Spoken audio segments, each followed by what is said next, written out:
Hello everyone, जय हिंद, वंदे मातरम। दोस्तों, आज का हमारा वीडियो 1773 के रेगुलेटिंग एक्ट पर आधारित है और इस एक्ट में क्या क्या प्रावधान है आज हम उनको देखेंगे। तो जल्दी से इस टॉपिक को ख़त्म कर लेते हैं। बहुत आसान सा टॉपिक है और इजीली आपको ये समझ में आ जाएगा और एग्जाम में इस पॉइंट से, इस वाले टॉपिक से क्वेश्चंस आते ही हैं। ठीक है, तो चलिए शुरू करते हैं। आपको पढ़ना है रेगुलेटिंग एक्ट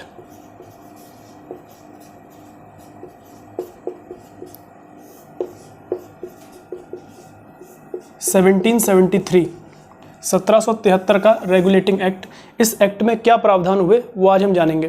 देखिए, सबसे पहली बात तो ये जान लीजिए कि ब्रिटिश सरकार के द्वारा कंपनी पर नियंत्रण स्थापित करने के लिए ये एक पहला बड़ा कदम माना जाता है। यानी भारत में ब्रिटिश ईस्ट इंडिया कंपनी व्यापार करने के लिए आई थी, लेकिन 1757 के प्लासी के युद्ध के बाद और 1764 में बक्सर के युद्ध के बाद इलाहाबाद की संधि होती है और उसके तहत बंगाल, बिहार, उड़ीसा पर नियंत्रण स्थापित कर लेती है कंपनी।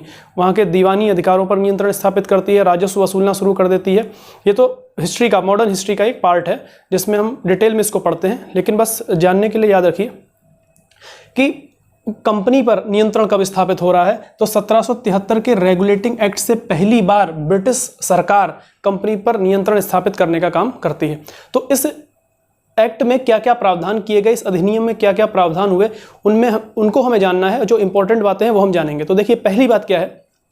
सबसे पहले 1765 की अगर हम बात करें तो 1765 में इलाहाबाद की दो संधियां हुई थी, एक 12 अगस्त को और एक 16 अगस्त को। इन दोनों संधियों के तहत, अब हम इन संधियों में नहीं जाएंगे, डिटेल में है थोड़ा, इसको अभी हम सिर्फ 1773 के रेगुलेटिंग एक्ट पे फोकस कर रहे हैं, इसलिए मैं आपको बस थोड़ा सा इसमें बता देता हूँ। 1765 में लॉर्ड रॉबर्ट क्लाइव ने 1765 में बंगाल में द्वैध शासन लागू कर दिया था।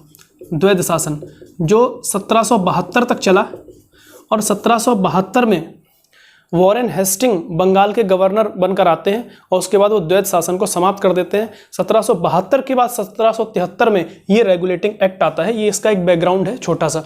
ठीक, तो अब इसमें होता क्या है वो हम देखते हैं।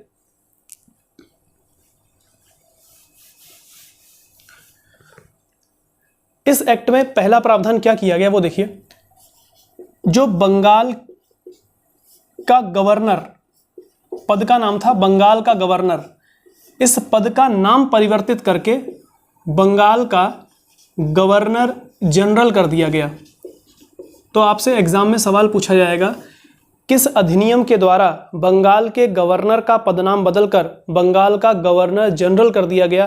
तो वो एक्ट है 1773 का रेगुलेटिंग एक्ट।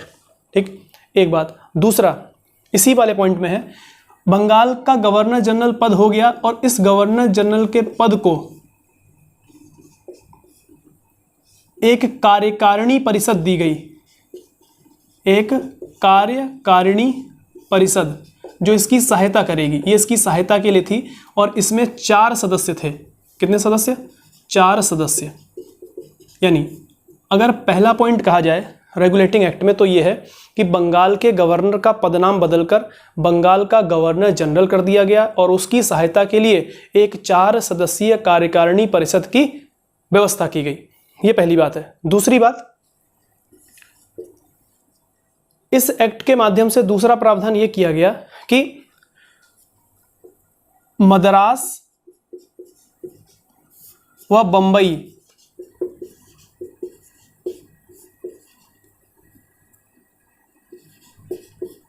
प्रेसिडेंसी को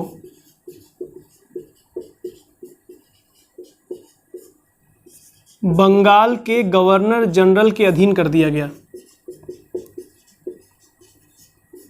ये दूसरी बात है इसकी और मोस्ट इंपॉर्टेंट है, बंगाल के गवर्नर जनरल के अधीन कर दिया गया।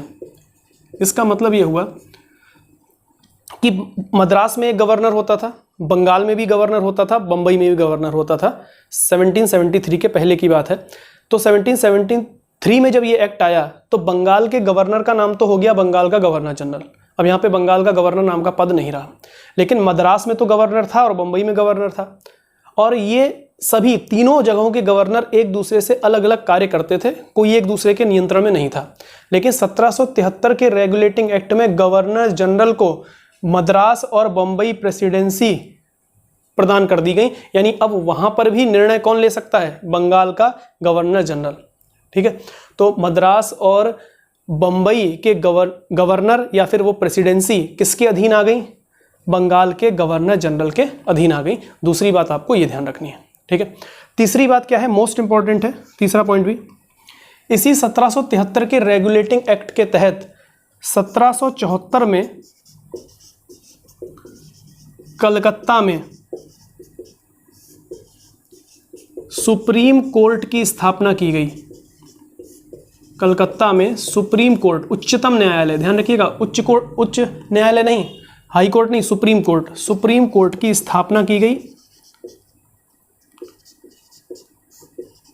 और इस सुप्रीम कोर्ट के दायरे में 1773 का जब रेगुलेटिंग एक्ट आया, इसके दायरे में बंगाल के गवर्नर जनरल, कंपनी के कर्मचारियों, राजस्व मामलों इत्यादि सबको रखा गया। यानी इस बंगाल के सुप्रीम कोर्ट के अंदर, यानी जो कलकत्ता में सुप्रीम कोर्ट बना, इसके दायरे में सब लोग आएंगे।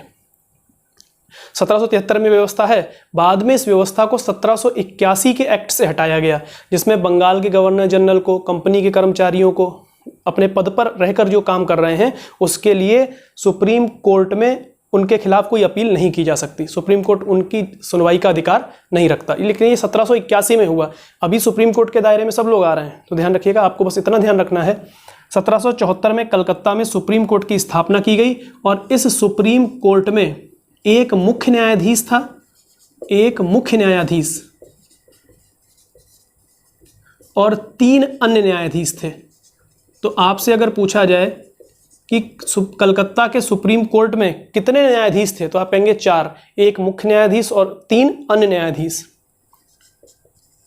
और आपसे पूछा जाएगा कि मुख्य न्यायाधीश का नाम क्या था, तो ध्यान रखना है, मुख्य न्यायाधीश का नाम था एलिजा इम्पे, ठीक है, सर एलिजा इम्पे, ये नाम था, नाम लिख लीजिएगा, सर एलिजा इम्पे। ये कलकत्ता सुप्रीम कोर्ट के पहले मुख्य न्यायाधीश बनने वाले व्यक्ति हैं, एलिजा इम्पे। अच्छा, अब आपसे अगर सवाल पूछा जाए कि बंगाल का पहला गवर्नर जनरल कौन है, तो ध्यान रखिएगा, वॉरेन हेस्टिंग। क्या नाम है? वॉरेन हेस्टिंग्स, ठीक है। इन सब लोगों के बारे में चर्चा हम मॉडर्न हिस्ट्री में करते हैं और मैंने क्लासेस में आपको ये पढ़ाया भी है, वॉरेन हेस्टिंग के बारे में मॉडर्न हिस्ट्री जो हमने पढ़ी थी। तो ये 3 बातें हैं। इसके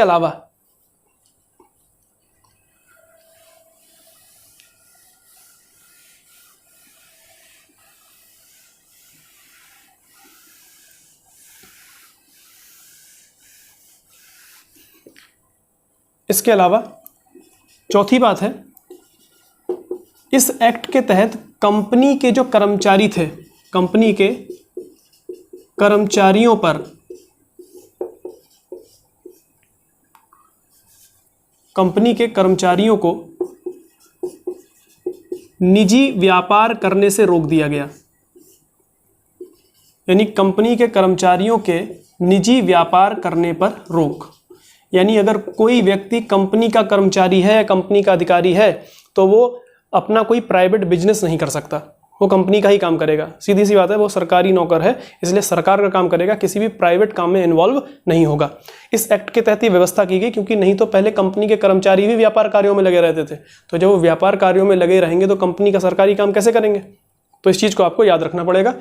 दूसरा, इसी में प्लस एक काम और किया, कंपनी के कर्मचारी और अधिकारी स्थानीय लोगों से, यानी भारतीय लोगों से, जो वहीं के क्षेत्र के रहने वाले थे, भारतीय लोगों से कोई उपहार नहीं लेंगे।